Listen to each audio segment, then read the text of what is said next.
Bata pa lamang kami ni Bongbong. Alam na ng buong pamilya ang problema sa kanya. O kita nyo?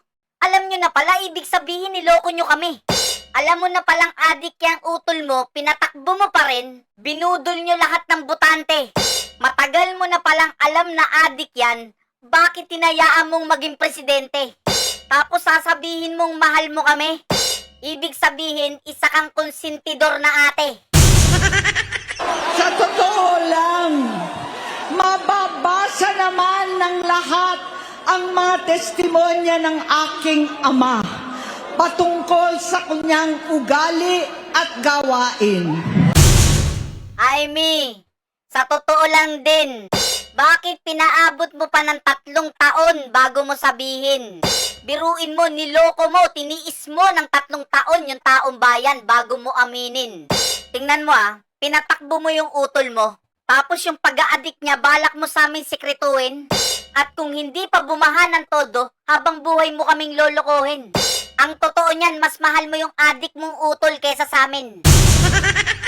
Noon, dahil may tatay pa kami, hindi ko pa siya responsibilidad. Noong tumatanda, ay mas naging nakakabahala. Batid ko na nagda-drug siya. Nagda-drugs pala, bakit mo pinatakbo? Drug addict pala yung utol mo, bakit tinayaan mong kumandidato? Pinakamataas pa na posisyon, pinahamak mo yung mga Pilipino. Alam niya palang addict yung kapatid niya, pinatakbo. Pinasok sa politika, dapat pinasok niyo sa Taguig, pinarehab niyo. Minsan, kami ng Presidential Guard at Metro Gompa ang naglilinis tuwing nagpa-party po sila. Biruin mo, ikaw pa naglilinis, konsentidor ka talaga. Pati yung tatay nyo, konsentidor na ama. Pati Presidential Guard sa Metrocom, dinamay nyo pa. Kung natatandaan nyo, nung 1973, yung drug lord na si Lim Seng, pina-firing squad niya. Pero yung anak niyang si Bongbong, hindi niya sinama. Hindi niyo pina-firing squad, hindi niyo pinarehab. Kaya tingnan niyo yung mga desisyon niyan kung hindi palpak, balagbag. Kinumbinsi ko pa si Bongbong, pakasalan mo na si Lisa. Naisip ko noon, kapag nag-asawa siya, malalagay na sa tahimik at magkakaroon ng direksyon. Ang laki ng pagkakamali ko. Mas lumala ang kanyang pagkalulong sa droga. Di ka pala? Akala mo porket first lady ka, hindi kita sasampalin, ha? Gusto mo mag-asawang sampal pa? Guys, wag kayong mag-a-addict. Magmumukha kayong palaka. Alam nyo, unti-unti na kayong nabubuko. Yung mismong nagbunyag yung pamilya nyo. Inadya talagang magkarali para lumabas yung mga kagaya nito. Abangan nyo, marami pang iuutot na baho. Naging gobernador siya ng Ilocos. Alam ng mga tao doon na halos hindi siya pumapasok. Tuwing ko kumprontahin ko siya, ay nagsasabi siyang magbabago na siya, aalisin na niya ang bisyo. Hanggang sa may nagsumbong na naman sa akin na sa paggising pa lang sa umaga, kasabay ng almusal, marijuana pala. Grabe ka, Bongbong. May cocaine na, may marijuana pa. Ang sugapa mo sa bisyo, lahat ng bisyo, binisyo mo na. Ang alam kong almusal kung hindi itlog sinangag, pandesal mantikilya. Eh kay Bongbong, ginawang breakfast yung marijuana. Napaka-super addict pala niyan eh. Dapat pinarehab nyo bago di nyo na pinalabas eh. Dahil sa kagagawan mo, Aimee, meron tayong addict na presidente. Gawin nyo, i-check nyo yung Malacanang. Sigurado ako may parapernalya dun eh. Or baka nililigpit na. Oy, nililigpit na. Nino? Ng presidential guard niya. Paghapon sila, sila nagiinuman at gumagamit ng cocaine. Kasama ng asawa at barkada. Tulad ng ama ko, kinastigo ko ang mga barkada niya. Ang nasirang si Bong Dasa, si Edvi Cruz, Inigo, Tony Boy, Sap Anton, alam po ninyo yan. Nako, sinabit na ni ate pati mga barkada. Ang kilala ko lang doon si Tony Boy sa si Bong Dasa. Akala mo magbabago pa utol mo, Aimee? Huwag ka nang umasa. Kung talagang mahal mo yung utol mo, hanggat maaga pa ipakulong mo na. O kaya ilayo mo kay Lisa yung mukhang palaka. Pag magkasama yung dalawa na yan, lalo pang lalala. Biruin mo higupin yung tubig ng dep-dep, lakas ng tama. Saka yung utol mo masyadong bulol na. Pag dinibdiban ko yung adik na yan, tutuwid magsalita. O demonya, pagtanggol mo na si Bongbong, bilisan mo. Mauubusan na kayo ng tangang supporter nyo. Yung mga kabangag nyo. Saka gawin mo na yung assignment mo. Saka magdi-December na, magbobonus na kayo. Galingan mo, magtanggol sa amo mo. Patid ko na nagdadrag siya. Diba? Batid mo? Samantalang nandiyan ang test ng St. Luke, sinabing hindi. So muli mga ka-clear, alam nyo yan.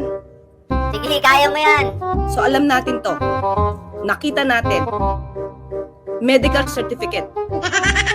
Hospital ang nagpatunay na lahat ng binibintang na yan ay walang katotohanan. Ang hirap ipagtanggol, di ba? Gawin mo, bitbitin mo na yung amo mo palabas, tapos pasukuin mo na. Sige na bro ha, bitbitin mo na. Kasi pag ako pa bumitbit sa adik na yan, babalibag ko pa. Biruin mo yung presidente mo na yan, adik pala yan. Kaya pala babuy na yung Pilipinas dahil sa bongbong na adik na yan. May presidente pala tayong adik, kaya tumindi yung mga nakawan. Biruin mo magnanakaw na adik pa, kaya pala umiekis yung panganyan. Ayaw namin ha, ayaw namin na adik na presidente. Yung nagbunyag yung mismong ate. Halimbawa, pasahero kami. Tapos bigla naming nalaman adik pala yung driver. Natural, bababa kami. Kung gusto mo ng adik na presidente, ikaw na lang, wag mo na kaming isali. Ikaw ba naman, sisihin mo ba naman yung bagyo? Adik ka talaga. Yung bagyo daw hindi sumusunod sa schedule. Wow, pare, last ng tama. Tapos yung 4,000 pages binasa. Binabasa niya habang nagngangalit yung panga. Paano? Nagre-resign na sa takot ang mga pulis nila at staff dahil sa lumalalang bisyo. Inayos ko sila dahil gusto niyang ituwid ang buhay niya. Gusto niyang mag-vice-presidente. Hindi siya pinalad at lalong nagkaroon ng oras para sa bisyo. Simula noon, naging malabo sa amin ang lahat. Kaysa mag-away, bigla na lamang lumayo ang loob namin sa isa't isa. Noong 2016, kasabay ng kampanya ni dating Pangulong Duterte laban sa droga, lumabas ang pangalan ni Bongbong sa listahan. Nakasama siya sa listahan ng mga celebrities, mga artista, Maricel Soriano at iba pa. Masinsinan kong kinausap si Pangulong Rodi. Halos manikluhod ako. Sinabi kong ayon sa kapulisan, dapat unahin, usigin ang mga pusher at saka na lamang sagipin ang mga user. Naligtas si Bongbong. Naku po, maswerte ka talaga, Bongbong. Niligtas ka ni ate. Walang yan, nakaligtas tong adik na to nung panahon ng Duterte. Palamak na adik pala ang presidente. Kaya naman pala si Marbil, ganun ang sinabi. At bakit may mga tao gumagamit ng drugs? Remember, hindi sila addict. At kapag pumupunta yung nanay namin, hindi ako sumama sa loob ng 3 taon dyan sa Malacanang. dahil lantaran na doon ang inuman, ang paggamit nila ng cocaine at mga bawal na gamot. Hindi ba ninyo nakikita, naririnig, kakaiba na siya magsalita, hindi na maintindihan. Of the way, let people do as much as they can. Now that we have found that we hear that it's a better.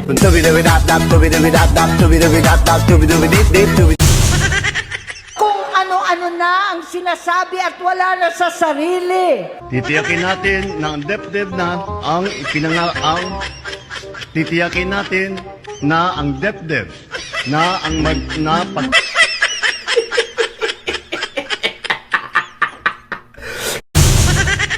At nagbunga na ito ng mga nakakapinsalang maling desisyon. Imbis na bumaha tuwing tag-ulan, ang gagawin natin ay iipunin natin ang tubig para mapakinabangan sa panahon ng tagtuyot.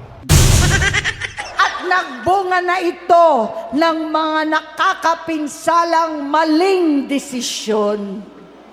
Hinayaan niyang kumilos ang mga nakatalibot sa kanya. Yung mga umaastang presidente habang nilululong siya ng mga ito.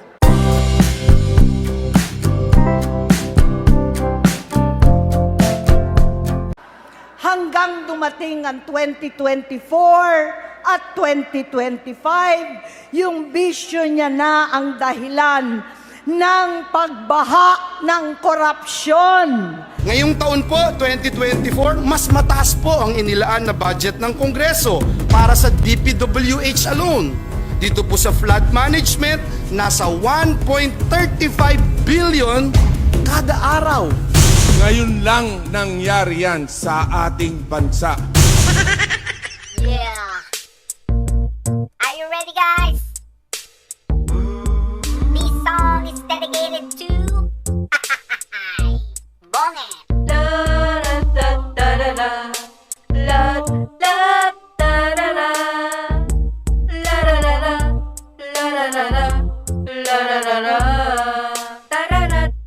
Di matino ang isip niya kasi siya'y sabog na. Putragis na yan. Di alam ang tama't mali kasi siya'y sabog na. Yuhuu! Tuliro ang utak niya, hoy, alam niyo ba? Hindi pa, bakit? Kasi sabog na, kasi sabog na, kasi sabog na. Tararatatat. Pinangga ang flood control ng barko kasi siya'y sabog na. Ba't pinangga? Binenta pa ang gold kasi siya'y sabog na. My goodness! Kinuha ang pera sa PhilHealth, alam nyo ba? Ano yun? Kasi sabog na, kasi sabog na, kasi sabog na. Tararatatat. Lalabas sana siya ng bansa kaso siya'y sabog na. Wow! Walang nakukuhang investor kasi sabog na. Nagsilayasan na nga eh. 20 pesos daw na bigas, soy magkano na? Yan na nga ba sinasabi ko eh. Kasi sabog na, kasi sabog na, kasi sabog na. Tararatatat. Kaliwat kanan ng utang kasi sabog na. Sabog na. Blablabla. Lubog sa baha at utang kasi sabog na. Alata. Ayuda ng ayuda ang pinsan niya. Ayuda, puro nakaw nga ginawa eh. Habang sabog siya, kasi sabog na, kasi sabog na. Tararatatat. Bulol ang amo nyo kasi siya'y sabog na. Kaya pala bulol na tabingi. Kinakain ng salita kasi siya'y sabog na. Blablabla. Pati mga kriminal, hoy, absuelto na. Yan na nga ba sinasabi ko eh. Kasi sabog na, kasi sabog na, kasi sabog na. Tararatatat. Nakalaya si Dilima habang sabog siya. Sabog talaga. Nakalaya din si Kerwin kasi sabog na. Talaga naman. Si Napoles nakalabas, soy, alam nyo ba? Oh, nakalabas? Habang sabog na, kasi sabog na, kasi sabog na. Tapang-tapangan pa sa media kasi sabog na. Nagpamilya pa. Lalabanan daw ang China habang sabog siya. Lintik na yan. Eh dito nga kay Sara, takot na siya. Oo nga. Kasi sabog nga, kasi sabog na, kasi sabog nga. Sa katerba ang binudol kasi sabog nga. Ang dami talaga. Nagpabudol naman ako, di ko alam sabog siya. Yun lang. Nagsisisi tuloy lahat to, inang ina. Hoy, wag ka magbura. Kasi sabog nga, kasi sabog na, kasi sabog nga. In-appoint pa si Rimulya kasi sabog na. Mga traidor, mga hayop, mga animal. Para matabunan ng issue habang sabog siya. Mga demonyong magnanakaw. Gusto niyang iligtas si Pinsan, alam niyo na. Siyempre, love niya yan eh. Kasi sabog nga, kasi sabog nga, kasi sabog nga. Palubog na ang Pinasyo kasi sabog siya. Palubog talaga. Sinimot ang kaban ng bayan, sabog talaga. Simut talaga, to the max. Maang-maangan pangungas pero may pirma niya. Tanga-tangan. Pumipirma siya, abang sabog siya. Pumipirma siya. Ben, sabog ba saan? Sabog sa party, sabog sa utang, saka sabog sa travel.